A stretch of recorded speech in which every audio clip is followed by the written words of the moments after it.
L'imam Abu Yazid, qu'Allah lui fasse miséricorde, dormait la nuit. Dans son rêve, il entendit quelqu'un l'appeler et lui dire « Oh Abu Yazid, cette nuit est une nuit de fête chez les chrétiens. Fais tes ablutions et va les rejoindre dans leur église. Tu seras assurément émerveillé par la sagesse de Dieu. » Après la prière de l'aube, il fit donc ses ablutions et se rendit à l'église. Alors que le prêtre s'apprêtait à faire son sermon devant les paroissiens, il dit « Je ne peux pas ouvrir la séance en présence d'un musulman. »« Notre père, comment pouvez-vous être certain qu'il est musulman ?»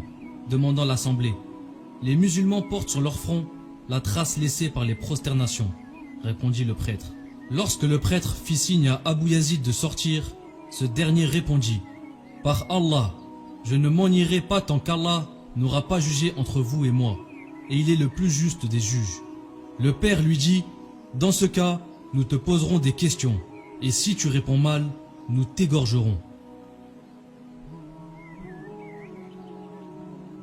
Abu Yazid accepta la proposition sans hésitation. Voici les réponses qu'il donna aux questions du prêtre. Le prêtre commença alors sa première question.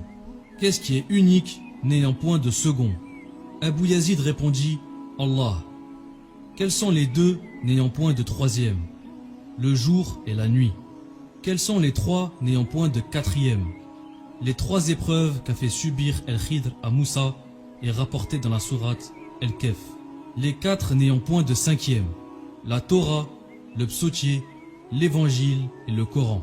Les cinq n'ayant point de sixième: les cinq prières quotidiennes prescrites par Allah.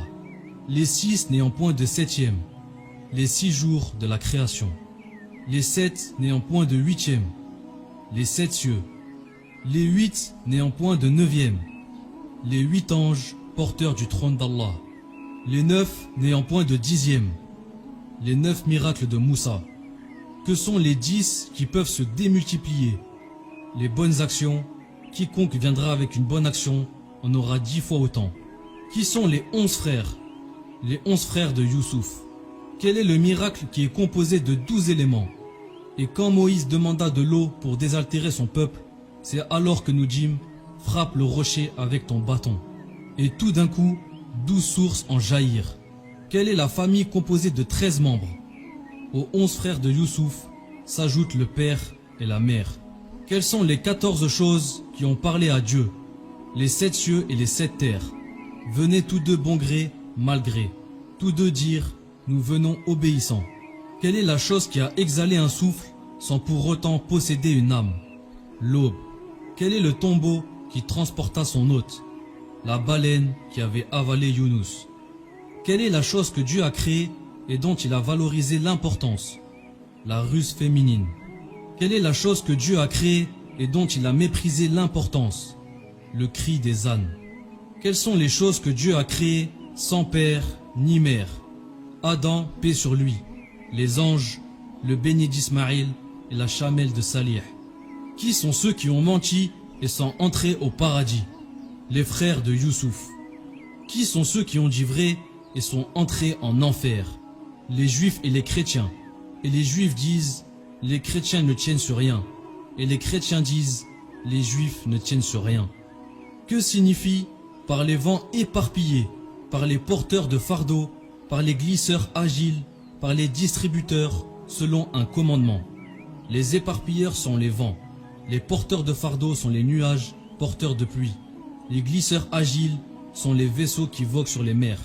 Les distributeurs selon un commandement sont les anges qui nous distribuent nos subsistances et consignent nos bonnes et nos mauvaises actions, selon un commandement divin. Quel est l'arbre possédant 12 branches? Sur chaque branche se trouvent 30 feuilles, et chaque feuille portant en elle 5 fruits, 3 à l'ombre et 2 au soleil. Il s'agit de l'année qui s'écoule. Le prêtre termina ses questions, et Abu Yazid lui dit alors « Je vais te poser à mon tour une question, et une seulement. Quelle est la clé du paradis ?» Le prêtre resta silencieux. Les paroissiens l'interpellèrent alors en disant « Vous lui avez soumis de très nombreuses questions, et il vous a répondu parfaitement. Maintenant qu'il vous interroge à votre tour, sur une seule question, vous vous défilez ?» Le prêtre répondit alors « Par Dieu, Je connais parfaitement la réponse à sa question. Je crains plutôt votre réaction. Réponds et ne crains rien, rétorqua l'assemblée. Le prêtre se leva alors et déclara: la clé du paradis est La ilaha illallah, Muhammad Rasulullah. Il n'y a de Dieu que Dieu et Mohammed est le messager de Dieu. C'est alors que les paroissiens répètent en chœur La ilaha illallah, Muhammad Rasulullah. Et ils changèrent leur église en une mosquée où Allah était plus que le seul adoré, l'unique, sans associé. Allah a dit que le Coran a été descendu sur terre pour confirmer les écritures du passé. Mais la particularité du Coran, contrairement aux autres livres avant lui, c'est qu'il n'a pas été corrompu au fil du temps. Les réponses d'Abu Yazid étaient convaincantes parce qu'elles proviennent du Coran. Allah subhanahu wa ta'ala a dit: n'as-tu pas vu comment Allah propose en parabole une bonne parole pareille à un bel arbre dont la racine est ferme et la ramure s'élançant dans le ciel? L'histoire a été rapportée par l'imam Abdelhamid Kishk, Allah yarahmou. On n'a aucun moyen de vérifier si elle était authentique ou non.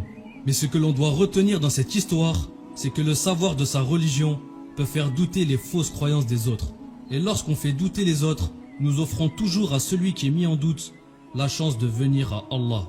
J'espère vous avoir partagé quelque chose d'utile pour vous aujourd'hui. Et Allah reste toujours le plus savant. Que la paix soit sur vous et vos familles. Wassalamu alaikum.